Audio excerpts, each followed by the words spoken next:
नमस्कार। Mutual fund की master class में आप सभी का एक बार फिर से स्वागत है।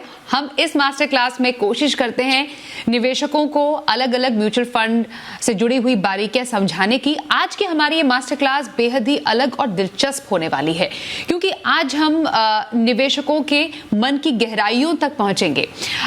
बाजार के अलग अलग चाल के हिसाब से निवेशकों का जो व्यवहार है यानी बिहेवियर कैसे बदलता है, इस पर आज हम करने वाले हैं खास चर्चा। हमारे खास मेहमान का सबसे पहले परिचय करा दें। Suranjana Bor Thakur, head national business development, Mirae asset investment managers. Suranjana, आपका स्वागत करते हैं इस मास्टर क्लास में। और बहुत ही दिलचस्प टॉपिक है ये। ज्यादातर हम फंड्स की बात करते हैं, कहां पर निवेश करना है, कैटेगरी कौन सी होनी चाहिए, लेकिन सबसे पहले एक निवेशक के व्यवहार को समझना बहुत ज्यादा जरूरी है, खासतौर पर जब बाजार में हम उथल पुथल भी देखते हैं। इसलिए मैं एक बहुत ही बेसिक सवाल से आपसे शुरुआत करना चाहूंगी कि एक निवेशक के बिहेवियर को समझना खास तौर पर निवेश करने से पहले या निवेश के दौरान इतना जरूरी क्यों है? शुक्रिया स्वाति, आप thank you for calling me to this program. जैसे कि आपने बोला, आज जिस विषय के बारे में हम बात करने जा रहे हैं ये बहुत ही दिलचस्प विषय है और इसके बारे में जितनी भी चर्चा की जाए वो कम है, क्योंकि इसके इतने अलग अलग पहलू हैं। पर इससे पहले कि इस विषय के बारे में और गहराई से बात करें, मैं आपको एक कॉन्सेप्ट का जिक्र करना चाहती हूँ। आप कोई भी फाइनेंशियल इन्वेस्टमेंट, मतलब कि कोई भी वित्तीय निवेश के जरिए की बात करेंगे तो उसके दो प्रकार के रिटर्न होते हैं। एक होते हैं कि इन्वेस्टमेंट रिटर्न मतलब आपके एक निर्धारित समय के अंदर पोर्टफोलियो का जो रिटर्न होता है। दूसरा होता है इन्वेस्टर रिटर्न, यानी कि उसी समय में निवेशक ने कितना रिटर्न बनाया। वैसे तो आप सोचेंगे, ऊपर से देखने से आपको लगता है कि ये दोनों रिटर्न तो वैसे सेम होना चाहिए, समान होना चाहिए, पर वास्तव में ऐसा नहीं होता है। दोनों रिटर्न्स एक दूसरे से काफी अलग होते हैं। ज्यादातर समय इन्वेस्टर के रिटर्न्स इन्वेस्टमेंट के रिटर्न से काफी कम होता है और इसका सबसे बड़ा कारण है बिहेवियरल गैप। और ये बिहेवियरल गैप क्या होता है? आप बाजार के उतार चढ़ाव से प्रभावित होके निवेशक द्वारा किए गए जज्बाती फैसले, इन जज्बाती फैसलों से उनके रिटर्न्स में काफी फर्क आता है, उनके पोर्टफोलियो में काफी फर्क आता है, जिसकी वजह से इन्वेस्टर बिहेवियर को समझना बहुत ही जरूरी हो जाता है। बिल्कुल सुरंजना, आपने एक शब्द का बहुत बखूबी इस्तेमाल किया, वो था जज्बाती फैसले, जिसको हम कहते हैं इंग्लिश में इमोशंस और व्यवहार। ये समझना बेहद जरूरी है। ना सिर्फ आपको पैसे लगाने हैं बल्कि पैसों को सही ढंग से मैनेज भी तो करना है। इसलिए अगर जज्बात आपके पैसों में आ जाते हैं तो कई ऐसे डिसीजंस हैं जो शायद कभी कभी गलत भी हो सकते हैं। अब मैं इसी से जुड़ा हुआ सवाल सुरंजना आपसे जानना चाहूंगी। हम मार्केट में अलग अलग साइकिल्स देखते हैं, कभी उतार होता है, कभी चढ़ाव होता है, तो आम तौर पर निवेशकों के मन में भी कुछ ऐसी उथल पुथल होती है। हम कौन से इमोशंस या बिहेवियर्स इस दौरान खास तौर पर एक निवेशक में देखते हैं? जैसे कि आपने बोला, कई बार बाजार के अस्थिरता को देख के, उतार चढ़ाव के देख के निवेशक के मन में बहुत सारे भावनाओं का प्रकट होता है। जैसे जैसे मार्केट ऊपर जाता है, निवेशक और आशावाद होने लगते हैं और उत्साह बढ़ता है उनका और ज्यादा पैसे डालने का लालच भी बढ़ जाता है। इस लालच के कारण इनफैक्ट बहुत सारे निवेशक तेजी से मुनाफा कमाना चाहते हैं।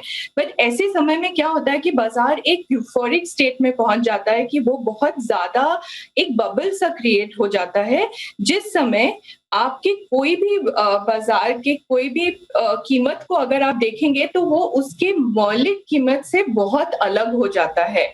इस समय मार्केट को समझना बहुत जरूरी हो जाता है। और जब मार्केट गिरने लगता है तो निवेशक के मन में जैसे दुश्चिंता होने लगती है, घबराहट होने लगती है, उनको अविश्वास का भावना होता है, उनको डर लगने लगता है और ये ऐसे संतरास के भावनाओं से प्रभावित होके वो अपने पोर्टफोलियो में बेचने लग जाते हैं और जिससे कि मार्केट क्रैश हो जाता है। और इसी लालच और डर के भावना, इस चक्कर से निकलना बहुत ही ज़रूरी हो जाता है। इनफैक्ट जाने-माने निवेशक वॉरेन बफे ने बोला है कि ये लालच और डर, ये दोनों मार्केट के बहुत ज़्यादा मतलब बीमारी सा फैल जाता है और ये बहुत ज़्यादा संक्रामक बीमारी हो सकता है।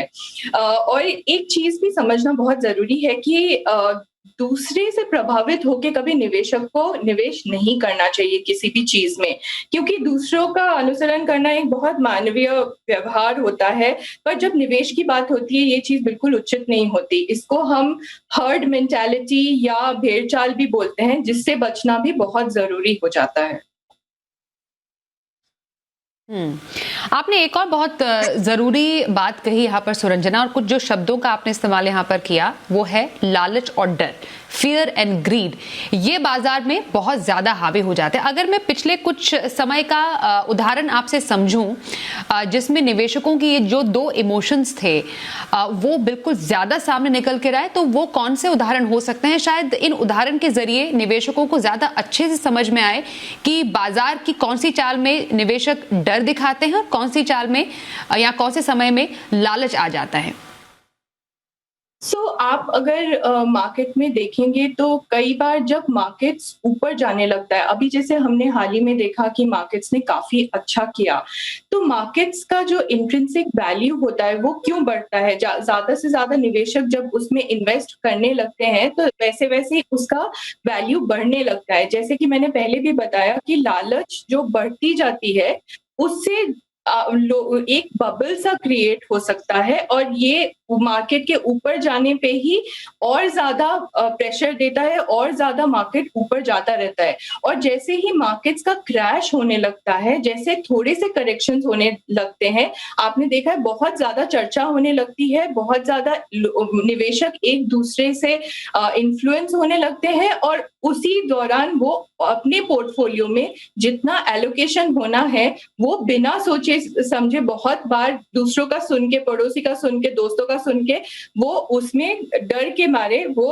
अपने पोर्टफोलियो में बेच देते हैं, जो कि उनके पोर्टफोलियो के लिए अच्छा नहीं होता है लॉन्ग रन में।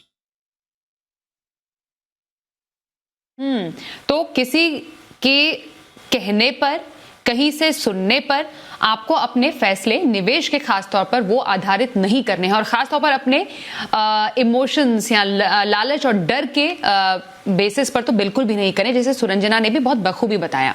अब ये जो बिहेवियरल बाइसेस है जिसकी हम बात कर रहे हैं सुरंजना, इससे हम अपने आप को बचा कैसे सकते हैं? क्योंकि ये इमोशन बेस्ड है और इमोशंस को काबू में करना या बिहेवियर को बदलना इतना ज्यादा आसान नहीं होता है किसी भी व्यक्ति के लिए, और खासतौर पर जब वो निवेश से जुड़ा हुआ हो। तो कौन से स्टेप्स आप बताएंगे जिनसे इन बिहेवियरल बाइसेस से कोई निवेशक बच सकता है?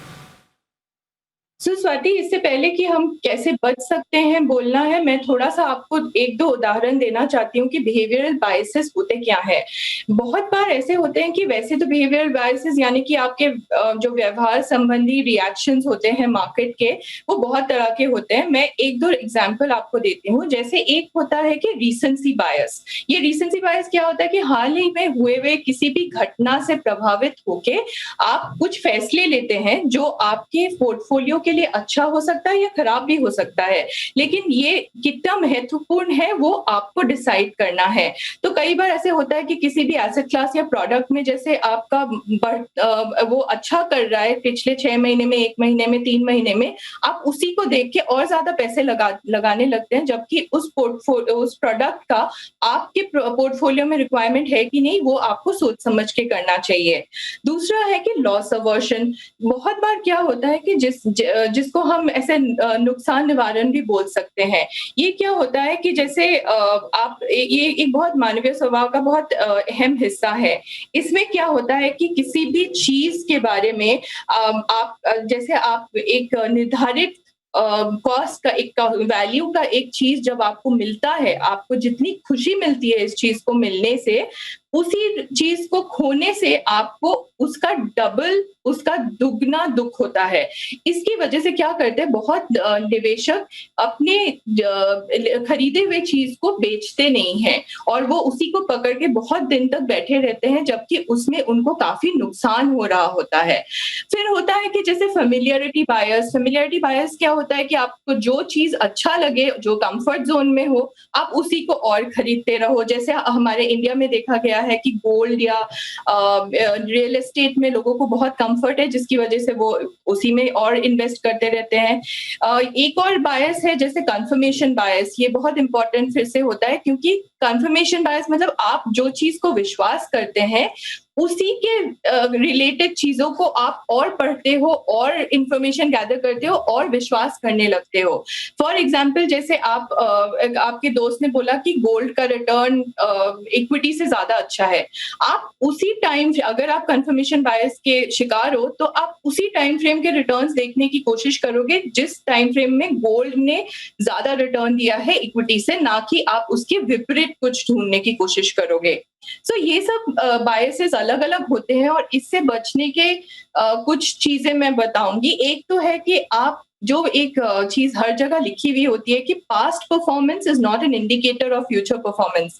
मेरे हिसाब से अगर आप ये चीज दिमाग में लेके चले तो आप कई बिहेवियरल बायसेस से आप वैसे ही छुटकारा पा सकते हैं, क्योंकि पास्ट परफॉर्मेंस को लेके बहुत चीजें आपके दिमाग में चलता है, बहुत डिसीजंस आपके दिमाग में चलता है जो महत्वपूर्ण हो भी सकता है, नहीं भी हो सकता है। एक और चीज मैं बताऊंगी कि आप जब अपनी फाइनेंशियल प्लानिंग करते हैं तो अपने फाइनेंशियल प्लानिंग को सोच समझ के कीजिए।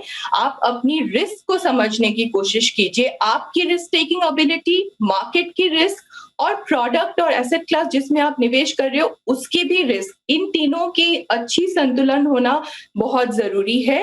आपको गोल प्लानिंग भी अपनी अच्छी से करनी चाहिए, जबकि आप एक लक्ष्य को लेके जब आप निवेश करते हो, इस तरीके से निवेश करने से आप काफी लंबे समय तक डिसिप्लिन वे में निवेश करते रहना चाहोगे, क्योंकि आप एक कमिटमेंट करते हो।